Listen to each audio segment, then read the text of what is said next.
യുകെയിലെ ആളുകൾക്ക് ഇപ്പോൾ പല സാധനങ്ങളും വാങ്ങാൻ ബുദ്ധിമുട്ടാണ്. കടകളിൽ സാധനങ്ങളുടെ വില വളരെ കൂടുതലാണ്. ഇത് സാധാരണ കടകളിൽ പോകുന്ന ആളുകളുടെ എണ്ണം കുറക്കുന്നുവെന്നാണ് റിപ്പോർട്ട്. 2025 ജൂലൈയിൽ ഭക്ഷ്യവസ്തുക്കളുടെ വില 5.2% കൂടി. 2024 ജനുവരിക്ക് ശേഷം ഇത്രയും വലിയ വിലക്കയറ്റം ഇതാദ്യമായാണ്. പലചരക്ക് സാധനങ്ങളുടെ വില വളരെ വേഗത്തിൽ കൂടുന്നത് കുടുംബാംഗങ്ങൾക്ക് വലിയ ബുദ്ധിമുട്ടുണ്ടാക്കുന്നുണ്ടെന്നാണ് റിപ്പോർട്ട്. സാധാരണയായി ഒരു വീട്ടിലേക്ക് ആവശ്യമായ പലചരക്ക് സാധനങ്ങൾ വാങ്ങാൻ ഏകദേശം 275 പൗണ്ട് കൂടുതൽ വേണ്ടിവരും. ആളുകൾക്ക് മറ്റ് ചിലവുകൾ കൂടി ഉള്ളതുകൊണ്ട് ഇത് താങ്ങാൻ കഴിയില്ല. വേൾഡ് പാനൽ എന്ന സ്ഥാപനം നടത്തിയ പഠനത്തിൽ ഭക്ഷ്യവസ്തുക്കളുടെ വില തുടർച്ചയായി 6ാം മാസവും കൂടിയെന്നാണ് പറയുന്നത്. ബ്രിട്ടീഷ് റീറ്റെയിൽ കൺസോർഷ്യം പറയുന്നത് ജൂലൈയിൽ ഇത് 4.0% ഉയർന്നു എന്നാണ്. ഭക്ഷണ സാധനങ്ങളുടെ വില കൂടാൻ പല കാരണങ്ങളുണ്ട്. പ്രധാനമായിട്ടും ഇറച്ചി, ചായ എന്നിവയുടെ ഉൽപ്പാദനം കുറഞ്ഞതാണ് വില കൂടാൻ കാരണം. ചോക്ലേറ്റിൻ്റെ വിലയാണ് ഏറ്റവും കൂടുതൽ കൂടിയത്. കഴിഞ്ഞ ഒരു വർഷത്തിൽ മാത്രം 16% വില കൂടി. 2022 മുതൽ ഇതുവരെ 43% വില വർദ്ധിച്ചത്. ഇതിനെ ഷോക്ക് ഫ്ലേഷൻ എന്നാണ് വിളിക്കുന്നത്. കൊക്കോയുടെ വില 3 ഇരട്ടിയായി വർദ്ധിച്ചു.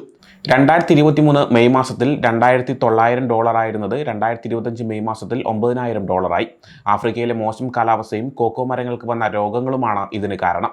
കൂടാതെ വെണ്ണ, മറ്റ് സ്പ്രെഡുകൾ, പച്ചമാംസം എന്നിവയുടെ വിലയും കൂടിയിട്ടുണ്ട്. എന്നാൽ നായയുടെ ഭക്ഷണം, മധുരപലഹാരങ്ങൾ, അലക്ക് സോപ്പുകൾ എന്നിവയുടെ വില കുറഞ്ഞിട്ടുണ്ട്. സാധനങ്ങളുടെ വില കൂടുന്നത് ആളുകളുടെ സ്വഭാവത്തിൽ മാറ്റം വരുത്തുന്നുണ്ട്. ഏകദേശം 3/2 ആളുകളും പലചരക്ക് സാധനങ്ങളുടെ വിലയെക്കുറിച്ച് ആശങ്കപ്പെടുകയാണ്. അതിനാൽ ആളുകൾ പല രീതിയിലുള്ള മാറ്റങ്ങൾ വരുത്തി പണം ലാഭിക്കാൻ ശ്രമിക്കുന്നുണ്ട്. ഇത് കടകളിൽ പോകുന്ന ആളുകളുടെ എണ്ണത്തെ ബാധിക്കുന്നുവെന്നാണ് റിപ്പോർട്ട്. വില കുറഞ്ഞ കടകളിൽ പോകുന്നവരുടെ എണ്ണം കൂടിയിട്ടുണ്ട്. ലീഡിൽ എന്ന കടയുടെ വിൽപ്പന 11.1% വർദ്ധിച്ചു. അവരുടെ കടകളുടെ വിപണി വിഹിതം 8.3% ഉയർന്നു. ഏകദേശം 5 ലക്ഷത്തിലധികം പുതിയ ഉപഭോക്താക്കൾ ഈ കടയിലേക്ക് വന്നു. ആൾഡി എന്ന കടയുടെ വിപണി വിഹിതം 11.1% ഉയർന്നു. അവരുടെ വിൽപ്പന 6.5% വർദ്ധിച്ചു. പഠനങ്ങൾ പറയുന്നത് 65% ആളുകളും ആൾഡി, ലീഡിൽ പോലുള്ള കടകളിൽ നിന്നും സാധനങ്ങൾ വാങ്ങാൻ തുടങ്ങി എന്നാണ്. ചെറുപ്പക്കാരായ ആളുകളാണ് കൂടുതലായി ഇത്തരം കടകളെ ആശ്രയിക്കുന്നത്. മില്ലേനിയൽ ജനറേഷനിലെ 79% ആളുകളും ജെൻസിയിലെ 78% ആളുകളും വില കുറഞ്ഞ കടകളിലേക്ക് മാറി. ലണ്ടനിലുള്ള 81% ആളുകളും കടകൾ മാറി ഉപയോഗിക്കുന്നു. മിഡ്ലാൻഡ്സിൽ 60% ആളുകളും നോർത്തിൽ 67% ആളുകളും വില കുറഞ്ഞ കടകളെ ആശ്രയിക്കുന്നു എന്നാണ് റിപ്പോർട്ട്. പല സൂപ്പർ മാർക്കറ്റുകളും അവരുടേതായ ഉൽപ്പന്നങ്ങൾ ഉണ്ടാക്കുന്നുണ്ട്. ആളുകൾ ഇപ്പോൾ അത്തരം ഉൽപ്പന്നങ്ങൾ വാങ്ങാൻ കൂടുതൽ ഇഷ്ടപ്പെടുകയാണ്. കാരണം ഇതിന് വില കുറവായിരിക്കും. സ്വന്തമായി ഉൽപ്പാദിപ്പിക്കുന്ന ഉൽപ്പന്നങ്ങളുടെ വിൽപ്പന 5.6% വർദ്ധിച്ചു. എന്നാൽ സാധാരണ ബ്രാൻഡഡ് ഉൽപ്പന്നങ്ങളുടെ വിൽപ്പന 4.9% മാത്രമാണ് വർദ്ധിച്ചത്. ആളുകൾ കുറഞ്ഞ സാധനങ്ങൾ ഉപയോഗിച്ച് എളുപ്പത്തിൽ ഉണ്ടാക്കാൻ കഴിയുന്ന ഭക്ഷണങ്ങൾ ഉണ്ടാക്കാൻ ശ്രമിക്കുക ഇപ്പോൾ. സാധാരണയായി ഒരു വീട്ടിലെ ആളുകൾ ഒരു മാസം 16 തവണ കടകളിൽ പോകാറുണ്ട്. എന്നാൽ കൊറോണയ്ക്ക് മുമ്പ് ഇത് 18 തവണയായിരുന്നു. ഇപ്പോൾ കടയിൽ പോകുന്നവരുടെ എണ്ണം കുറഞ്ഞെങ്കിലും ഒരു തവണ പോകുമ്പോൾ കൂടുതൽ സാധനങ്ങൾ വാങ്ങുന്നുണ്ട്. ഇതിന് കാരണം വില കൂടിയത് കൊണ്ടാണ്, കൂടുതൽ ഉപയോഗിക്കുന്നത് കൊണ്ടല്ല എന്നാണ് പറയപ്പെടുന്നത്. സാധനങ്ങളുടെ വില കൂടുതലും ആളുകൾ കടയിലേക്ക് പോകാത്തതും യുകെയിലെ കച്ചവട സ്ഥാപനങ്ങളെ സാരമായി ബാധിക്കുന്നുണ്ട്. 2025 മെയ് മാസത്തിൽ കടകളിൽ വരുന്ന ആളുകളുടെ എണ്ണം 1.7% കുറഞ്ഞു. ഏപ്രിൽ മാസത്തിൽ 7.2% വളർച്ച ഉണ്ടായിരുന്നത് പെട്ടെന്ന് കുറഞ്ഞു. കാലാവസ്ഥ അനുകൂലമായിരുന്നിട്ടും ആളുകൾ കടകളിൽ വരാൻ മടിക്കുന്നു. ഇതിന് കാരണം സാമ്പത്തികപരമായ ബുദ്ധിമുട്ടുകളാണ്. ഹൈ സ്ട്രീറ്റുകളിലെ കടകളിലെ ആളുകൾ വരുന്നത് 2.5% കുറഞ്ഞുവെന്നാണ് റിപ്പോർട്ട്. ഷോപ്പിംഗ് സെന്ററുകളിൽ 2.3% കുറഞ്ഞു. എന്നാൽ റീറ്റെയിൽ പാർക്സിൽ 0.2% വളർച്ചയുണ്ടായിട്ടുണ്ട്. ബ്രിട്ടീഷ് റീറ്റെയിൽ കൺസോർഷ്യം പറയുന്നത് വീട്ടിലെ ചിലവുകൾ കൂടിയതുകൊണ്ട് ആളുകൾക്ക് കടയിൽ പോകാൻ താല്പര്യമില്ല എന്നാണ്. യുകെയിലെ എല്ലാ രാജ്യങ്ങളിലും കടകളിൽ പോകുന്ന ആളുകളുടെ എണ്ണം കുറഞ്ഞു. ഇംഗ്ലണ്ടിലാണ് ഏറ്റവും കൂടുതൽ കുറവ്, 2.0%. നോർത്തേൺ അയർലൻഡ്, സ്കോട്ട്ലാൻഡ്, വെയിൽസ് എന്നിവിടങ്ങളിൽ 0.4% മുതൽ 1.4% വരെയാണ് കുറവ്. ഇത് കാണിക്കുന്നത് കച്ചവട സ്ഥാപനങ്ങളിലെ ബുദ്ധിമുട്ട് ഒരു പ്രത്യേക സ്ഥലത്ത് ഒതുങ്ങുന്നില്ല, ഇത് രാജ്യമെമ്പാടുമുള്ള പ്രശ്നമാണ് എന്നാണ്. കടകളിൽ ആളുകൾ കുറയുന്നത് വിൽപ്പനയെയും ബാധിക്കുന്നുണ്ട്. 2025 മെയ് മാസത്തിൽ യുകെയിലെ വിൽപ്പന 2.7% കുറഞ്ഞു.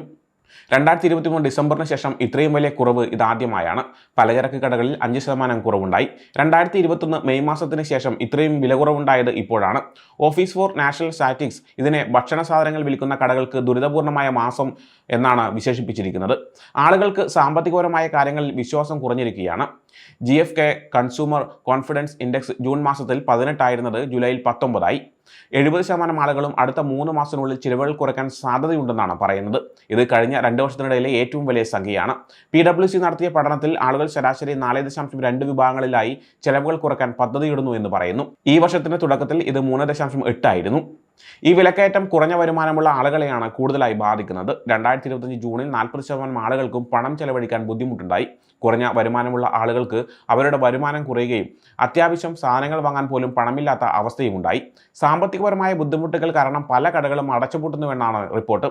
സെന്റർ ഫോർ റീറ്റെയിൽ റിസർച്ച് പറയുന്നത് 2025 ഏകദേശം 17,350 കടകൾ അടച്ചുപൂട്ടാൻ സാധ്യതയുണ്ടെന്നാണ്. 2022 17,145 കടകളാണ് അടച്ചുപൂട്ടിയത്. ഇതിൽ 14,500-ലധികം ചെറിയ കടകളാണ്. 2025 WH Smith, home base, മോങ്കി, the entertainer തുടങ്ങിയ വലിയ കടകൾ പോലും അടച്ചുപൂട്ടാൻ സാധ്യതയുണ്ട്. ഫാഷൻ, ഫുഡ്, ഡ്രിങ്ക്സ്, വില കുറഞ്ഞ ഉൽപ്പന്നങ്ങൾ വിൽക്കുന്ന കടകൾ എന്നിവയാണ് കൂടുതലായി അടച്ചുപൂട്ടാൻ സാധ്യതയുള്ളവ. പൗണ്ട്ലാൻഡ് പോലുള്ള വലിയ കടകൾ അവരുടെ 68 കടകൾ അടച്ചുപൂട്ടാൻ തീരുമാനിച്ചിട്ടുണ്ട്. ഏകദേശം 800 കടകളിൽ നിന്നും 650 മുതൽ 700 കടകളായി കുറയ്ക്കാൻ സാധ്യതയുണ്ട്. കച്ചവട സ്ഥാപനങ്ങളുടെ ചിലവുകൾ കൂടുന്നത് ഇപ്പോഴത്തെ ബുദ്ധിമുട്ടുകൾക്ക് ആക്കം കൂട്ടുന്നുണ്ട്. Chancellor Rachel Reeves business rates relief 70% നിന്ന് 40% കുറച്ചു. ഇത് കടകളുടെ വാടക ഇരട്ടിയാക്കും. ഏകദേശം 3,589 പൗണ്ടിൽ നിന്ന് 8,613 പൗണ്ടായി വരും. ഇതിനോടൊപ്പം നാഷണൽ ഇൻഷുറൻസ് കോൺട്രിബ്യൂഷൻ, കുറഞ്ഞ വേതനം എന്നിവ കൂട്ടിച്ചേർക്കുമ്പോൾ കടയുടമകൾക്ക് ഏകദേശം 7 ബില്യൺ പൗണ്ടിന്റെ അധിക ചെലവ് വരും. ഭക്ഷണ സാധനങ്ങളുടെ വില കൂടുന്നതും കടകളുടെ വരുമാനം കുറയുന്നതും സാമ്പത്തികപരമായ ബുദ്ധിമുട്ടുകൾ ഉണ്ടാക്കുന്നുണ്ട്. UK ആളുകൾക്ക് സാമ്പത്തികപരമായ കാര്യങ്ങളിൽ വിശ്വാസം കുറഞ്ഞു. ഓട്ടം ബഡ്ജറ്റിൽ ടാക്സ് കൂട്ടാൻ സാധ്യതയുണ്ടെന്നുള്ള ഭയം ആൾക്കാർക്കുണ്ട്. GfK സേവിങ്സ് ഇൻഡെക്സ് 7 പോയിന്റ് ഉയർന്ന് 34 ആളുകൾ പണം സൂക്ഷിക്കാൻ കൂടുതൽ താല്പര്യപ്പെടുന്നുവെന്നാണ് ഇത് കാണിക്കുന്നത്. വിദഗ്ധർ പറയുന്നത് ഇങ്ങനെ പോയാൽ 2025 അവസാനത്തോടെ 15,000 കടകൾ അടച്ചുപൂട്ടേണ്ടി വരുമെന്നാണ്. റീറ്റെയിൽ സെക്ടർ കൗൺസിൽ പറയുന്നത് പല ടൗണുകളിലും കടകൾ അടച്ചുപൂട്ടുന്നത് ഒരു തുടർക്കഥയായി മാറാൻ സാധ്യതയുണ്ടെന്നാണ്. ഭക്ഷണ സാധനങ്ങളുടെ വില കൂടുന്നതും ആളുകൾ കടകളിൽ പോകാത്തതും UK കച്ചവട സ്ഥാപനങ്ങൾക്ക് വലിയ ബുദ്ധിമുട്ടുണ്ടാക്കുന്നുണ്ട്. ആളുകൾ വില കുറഞ്ഞ കടകളെയും എളുപ്പത്തിൽ കിട്ടുന്ന ഉൽപ്പന്നങ്ങളെയും കൂടുതൽ ആശ്രയിക്കുകയാണ്. ഇത് ഹൈസ്ട്രീറ്റുകളിലെ കടകൾക്ക് വലിയ ഭീഷണിയാണ്. ഇത് UK കച്ചവട മേഖലകളിൽ വലിയ മാറ്റങ്ങൾ വരുത്താൻ സാധ്യതയുണ്ട്. സമയം മലയാളം വാർത്തകൾ ഇനി ടൈംസ് ഓഫ് ഇന്ത്യ സൂപ്പർ ആപ്പിലും. ഇതിനായി പ്ലേ സ്റ്റോറിൽ നിന്നോ ആപ്പ് സ്റ്റോറിൽ നിന്നോ times of India app install ചെയ്യൂ. മലയാളം ഭാഷ തിരഞ്ഞെടുക്കൂ. വാർത്തകൾ ആസ്വദിക്കാം. എല്ലാം ഇനി സമയത്തിൽ.